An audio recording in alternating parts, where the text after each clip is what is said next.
food hall, right behind the Vuetify stand. There's a big screen where you can go and give feedback for the talks that you see. Those go, we compile those, we have those often speakers, so that can be really valuable for them. So if you've got some constructive feedback for them, please, we'd love to have that, so thank you very much if you'd like to do that.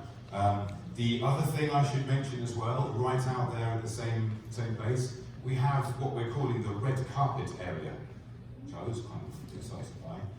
But there's a place that you can go stand and take some pictures in front of our big kind of branded sign, and I'm told that we'll have a prize for the best photos that come from that. I use your best judgment.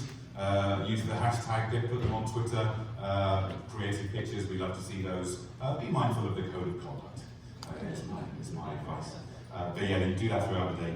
We've got some prizes for that. Okay, John, you plugged in and I'm going to go. Awesome, excellent. So next we have John Leider, who's travelled to us from Texas, where I suspect it's not snowing. No, it's not snowing in Texas. So John comes to us from Fort Worth.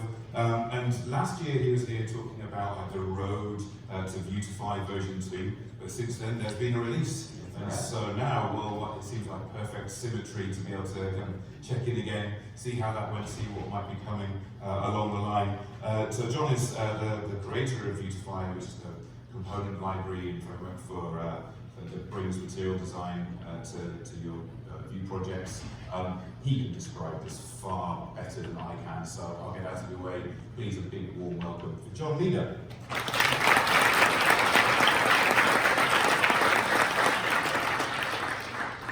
All right, I think like we was discussing last year, I came to talk about our path to version 2.0 and some of the things that we were working on to improve developer experience for version 1.5. So I'm happy to come back this year and cheat a little bit, version 2+, and kind of talk about a few things, how we got to this point, some of the major advancements that we've made this year with version 2 and 2.1, and some of the exciting new features that are coming soon, including some advanced tooling that we're going to demo at the end. So, real quick, can I get a raise of hands? How many people have used Vuetify before? Awesome.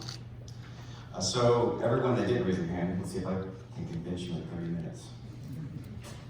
So if you don't know who I am, my name is John Leider. I am the author of Vuetify. I started working on it in June of 2016, and as of October of 2017, I've been working on this full time. So as I said before, I want to talk first about the growth of Vuetify and how we have expanded things like our community, the support options that are available to businesses, and some of the tooling options that help developers accomplish more with Vuetify in a short amount of time. So since our release, we have averaged 10% growth month on month, every single month since 2016. And this isn't showing any signs of slowing down, especially with the increased adoption rate of Vue. We are now the #1 downloaded component framework in the ecosystem. Hoping to get close to 1 million before the end of the year, so we can maybe have like a celebration or giveaway or something. But it was a very big achievement for the team, and we're very excited about that. We have a very large contributor base. So we have, and I'll talk about this later, we have an organizational structure that helps us be very organized and very assertive in our approach for working with the framework. So we work with a lot of developers, we work with a lot of businesses to make sure that our product is meeting their needs. And if you're on Discord, if you haven't heard of it, it's kind of like Slack. The VueLand is on Discord. We also have a community on Discord that I really try to encourage people to get into, because we have a very large user base, a very responsive moderation staff, which we actually have a couple of those members here today. And overall, it just provides, I think, a really good experience for developers that are trying to get help, but don't want to be stuck in a black box trying to go to GitHub replies or something like that. So I want to talk a little bit about the organization structure. We've been kind of refining this over the years, and the concept is that with open source, motivation to work on it for developers will wax and wane over time.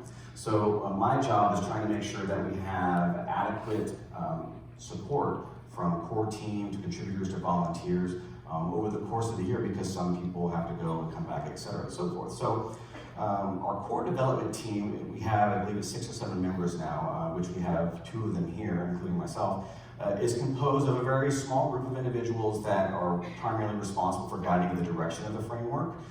Most of the core team is going to have kind of a specialized thing that they take over. For example, Andrew is the documentation. Albert does data tables, stuff like that. But they also provide general, working on the framework and updates. Then we have core contributors. These are people that are obviously adding to the framework over time, but don't really have kind of a specific job. They're mostly it's people that are at larger businesses that are using Vuetify, people that are using accessibility, and we kind of want to pull them in to get their opinions to see how we can improve supporting their business structures with Vuetify. And so we have a very large amount of core contributors that come in and work on either specific components or work with us to provide feedback to make sure that we're handling the structure as good as possible. We also have a community moderation team. So as I talked about before, we have the second largest community on Discord. And so with that, we get lots of questions, we get lots of people coming through, and in order to accommodate that, we have to have a very large moderation team. So these are individuals that kind of take care of making sure people are in the correct channels, because that's one of the biggest difficulties in the community is getting people to the right place so they can get the help that they need. But they do an excellent job, and it kind of gives us this environment where developers, like I said before, never feel alone. They can talk with other people that are working with Vuetify and get help. And you actually get to talk directly with us, the developers.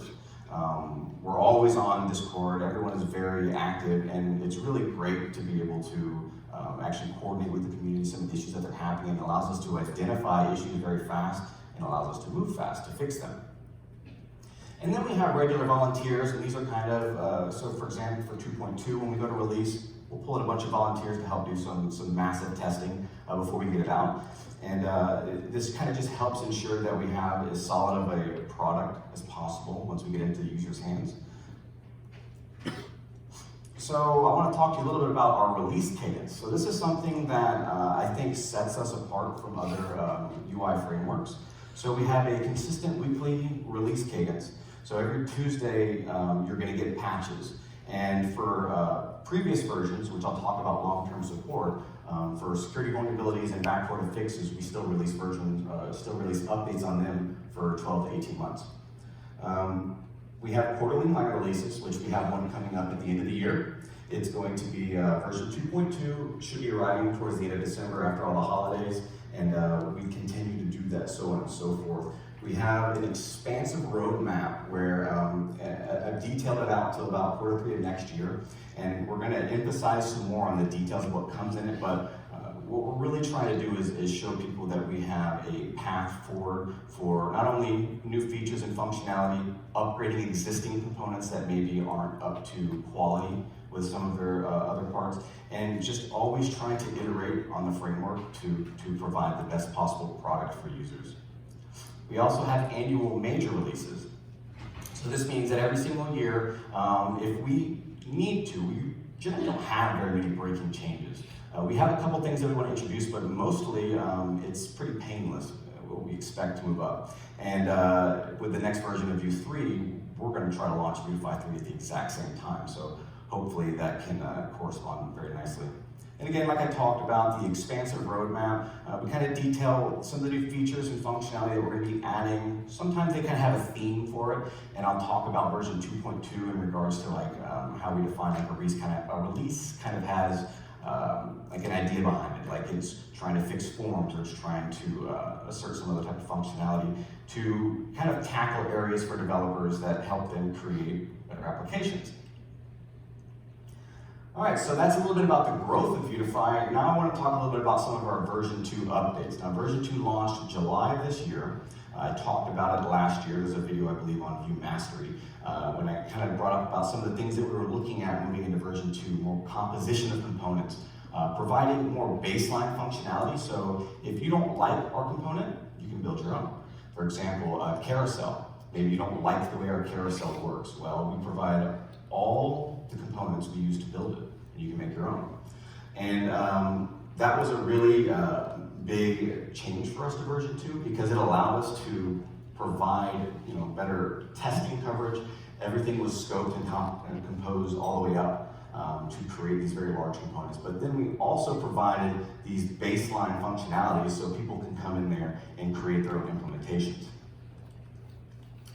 So as I said before, July 2019 is when it was released. One of the big focuses of 2.0 was accessibility, WCAG, and Section 508 support, which is very important for government agencies or any enterprise level companies that you will get sued if you don't have accessibility. And I also encourage everyone to do it anyways. As a disabled veteran, I can say that it is very important to be able to accommodate all people to access the web. So I think that this is something that really sets us apart from frameworks that implement non-standard HTML, which obviously comes standard, selects, work with accessibility off the gate. So something that really I think helps set us apart. We have complete RTL support for Arabic languages and bidirectionality, completely out of the box. We are always making improvements towards it. There's always room for improvement, but we do have some dedicated people that have been working on it, and we have had a really, really good response. We completely converted the framework to TypeScript, which for us was kind of an intermediate leading up to the TypeScript improvements that are coming in version 3 that Evan talked about, which are going to be vastly superior in our situation. But we wanted to get the entire framework to TypeScript. Mainly because people wanted support for TypeScript, but with so many people working in the application, it became very difficult with things being passed and not being type checked. So it was very difficult, and we felt that it was a good upgrade to make. Same thing with Sass. So we used Stylus before. It was one of the first frameworks that CSS frameworks that I was using when I first started developing. But we wanted to move to Sass because it had more performance improvements and it had a larger community behind it. And we were able, our goal is we want to try to get as many people to contribute to the project as possible because a varying degree of that helps us become a better framework. And we added multiple new components, like we have a fully fleshed out calendar component. We have some amazing implementations like a color picker, chips. We have a couple examples right here. Scrolling techniques for toolbars. A lot of the things that you see in Google that is defined in their specification, we're going to put it in there, and we have it. I believe we're about 90% for Material Design 2 specification, and we're going to try to round that out before version 2.3. Moving on to version 2.1. Now this is a really fun patch for me because I really wanted to focus on usability for people performance-wise and making it trying to not have too many things going on at once, and I'll tell you what I mean by that. So we released September 2019, version 2.1. We had substantial accessibility improvements. We actually have a developer on the team. His job has a team of disability testers, and they actually work with us to help make sure that we are working properly with all the various popular screen readers. And so that's something that we're always going to be improving upon, but right now I feel like it's in a really good position, and I believe we offer really good functionality for supporting people, all people to use the web. We have some really massive performance updates. So if you have used Vuetify before, you may have run into a situation if you have lots and lots of forms, and you're binding things with vModel, and the updates make you feel kind of sluggish. You can tell there's some millisecond update time. So luckily, if anyone's been in the community and you've met Kale, he has been able to create a workaround for us in version 2.1 that massively improves the performance, which has been really good for the framework. That was kind of one of the sore spots. And then we added some really cool new components and directives. So if anyone's worked, has anyone here heard of the Observer, Intersection Observer API or the Mutation Observer API? All right, so if you haven't, it is a very, very powerful resource, and they are polyfillable back to IE11, which is what we support. And one of those, so we've taken, for example, the Intersection Observer API, and we put it behind a directive so that you can utilize it for determining if things are on screen to perform specific actions. And then we kind of bundled that up with some additional components. So we have a VLazy component. So say you have an application where you want everything to lazy load, you can create a lazy component, and everything within it will only dynamically load once it's close to the user screen or on the user screen, depending upon whatever you set up for the threshold. And then that allows us to move to other things, like for example, our image component, automatic out of the box, lazy loading. And if for whatever reason the browser doesn't support it or it fails, it gracefully falls back. So this allows us to bring some really unique features that just work right out of the box. And as a developer, you really don't have to think about it. You just say, hey, I put this here and I know that it's going to give me the result that I'm looking for. And then again, with 2.1, we really try not to have a lot of upgrade steps. We really want the process to be as smooth as possible. I feel like large upgrade processes and mishandling of upgrade steps are really something that have plagued software OSS in general. So we really just try to make sure that we're being cognizant of the changes that we're making and doing it in a good fashion. So again, some of the highlights for 2.1 is skeleton loaders, which has been one of my favorite components to build. You've probably seen them on applications like Fandango or whatever else, where it kind of shows a preview of what's going to load. Lazy loaded images talk about, so by default, lazy loaded images, and then the new directives, again, making it really powerful or giving you more tools at your disposal to really implement some amazing custom UI interfaces.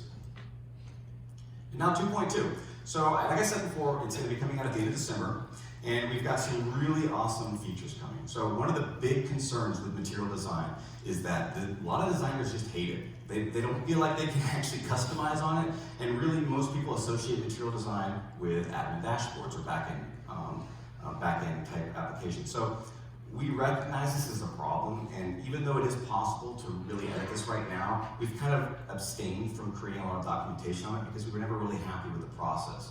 And now we are. So in Material Design 2, Google introduced the concept of material studies.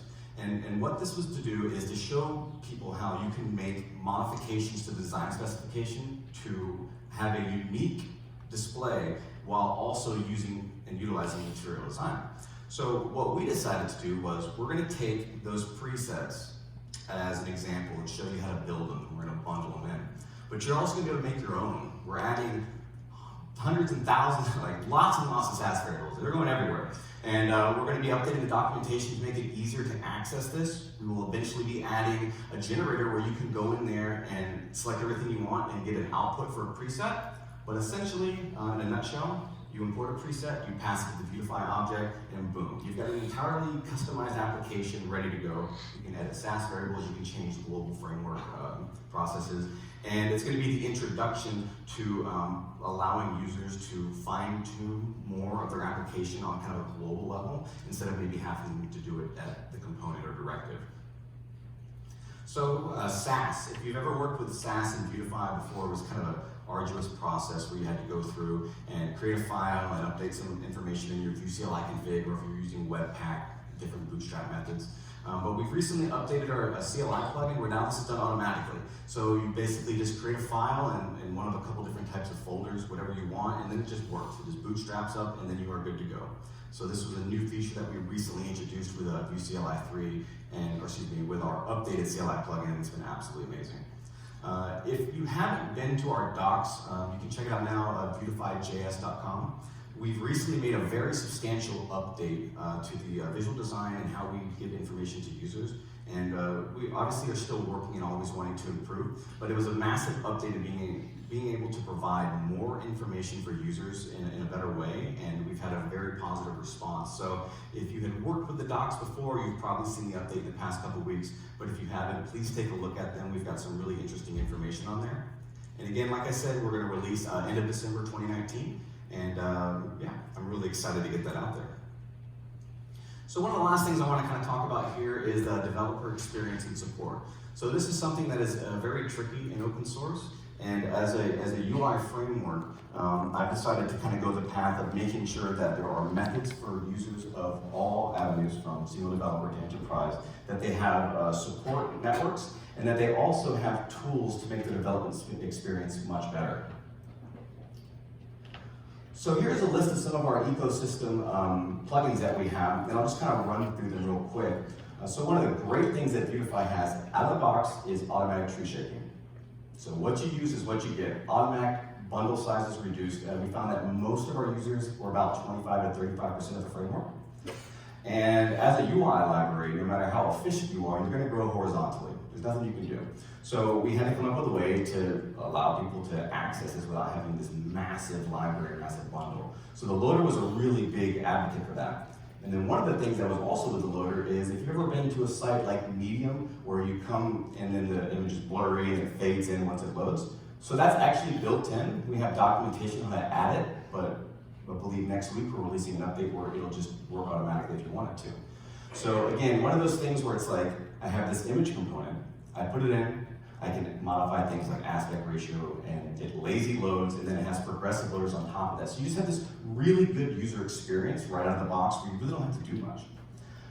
So we have our CLI plugin, which I talked about very briefly, and essentially this is kind of our entrance to bootstrapping a default VueCLI installation and being able to provide you with some basic boilerplate for your project, while also bootstrapping some functionality behind the scenes, some of the things that we're taking away for users having to modify, but you still can.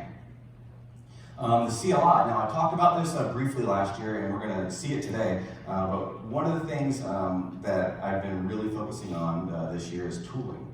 And if anyone here has ever used Laravel or Django or anything like that, where they kind of have these CLIs where you can scaffold boilerplate, I really liked that as a new developer because it gave me confidence knowing like, hey, the author put this structure together, he believes this is a good way to go, I feel this is a good spot for me to start. Because I know that's often a difficult thing when coming into new areas, you're like, what is the best way to do this? I don't really understand. So the CLI, and we're going to show later, is going to be the endpoint for that, creating boilerplate for your components, views, and different things like that. Storybook, we have a new Storybook component that's in development right now. And essentially, one of the things that when I work with companies that I see, so we try to set up wrapping components around Vuetify, because most companies have their own design specifications, so they want to take the components, they want to wrap them and do something else. Well, one of the things that a lot of people miss out on, especially for stakeholders and designers, is being able to have kind of this visual interface of all of your components. And Storybook does exist, and you can hook it up now, but I really wanted to automate the process. So for example, if you're using CLI and Storybook together, when you create a new component, you automatically get a story, it automatically bootstraps a Storybook component. And then it also bootstraps unit tests. And various other things that just make it easy to where you don't have to think, give me a component and start working. Now we also have an ESLint plugin. The primary focus for this is if you were on version 1.5, we recently updated our grid system to be more in line with what Bootstrap has. We felt it was a very obviously well-developed piece of open source, and we thought it might be an easier transition for people to utilize. We still support our old grid system, and even in the future we're going to create a legacy package for it, but for users that want to upgrade, generally the grid is a lot of components. So we have an ESLint plugin that automatically does it for you. About 95%, unless you have some interesting implementations, it's going to be automatically updated for you. So again, this goes back into the theme of making it easier for developers to upgrade and move on to the new versions of the software. We have an ESLint config, which sits on top of the Vue config for styling inside of your application. And this is really, this is an opinionated config. We personally use it on the team. And it's just one more way of kind of saying, hey, this is how we like to do things. If you want it, here's available. You can also see how we did it if you want to make your own. And then the last thing, and this is what we're going to see today, is the VueCLI preset. Now, one of the features that is not very well known or very well utilized, I think, in the VueCLI is their preset option. So if you've ever been installing a Vue app and you go through the prompts at the end, it's going to ask you, do you want to save a preset, right? That's kind of the borderline or baseline of what that is. As a developer, we can create what's called a remote preset. And what that allows us to do, if you've ever worked in Vue 2 with its CLI, whenever we had the monolithic kind of repositories where you would download a whole repository and then if there was an update, it was a nightmare. Well, this is kind of harkened to that in that everything is already selected, everything is already pre-configured. You write one line, you've got an application in less than 5 minutes ready to start coding. Now, before we get into that demo a little later, I want to talk a little bit about another thing that I think sets us apart is we provide long-term support. Now, with version 1.5, we started out with 12 months because we wanted to make sure we had a good grasp of what it was going to take in order to support that. And now that we have obviously done this for a couple months, we feel very confident, and going with when we release version 3, version 2 will actually extend to 18 months, and every major after that will be the same. And what long-term support entails is any critical bugs and security vulnerabilities automatically sent back, and any backported fixes that we can move from version 2 to 1.5 we try to do.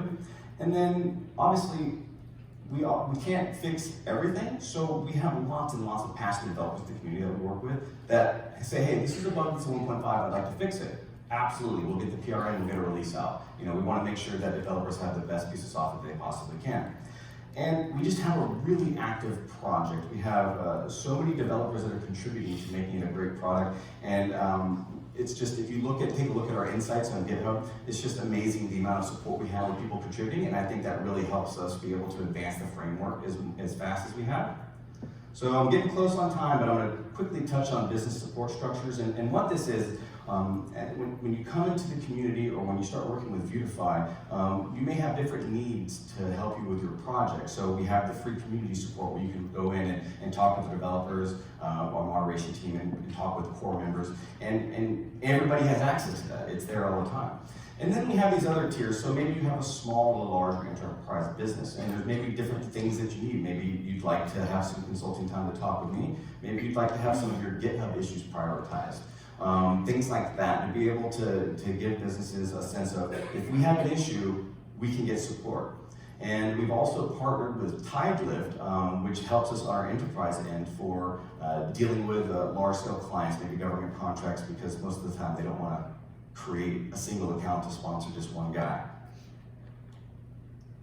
And here we are to the live demo. So you can follow along if you want. If you type this into your laptop in CLI and go to install it, it will completely scan the application. Now keep in mind, if you're on a laptop, it will take a few minutes, so I've actually already had this set up and ready to go. And this is still an alpha, but I wanted to really show everyone some of the cool things that are going to be coming soon.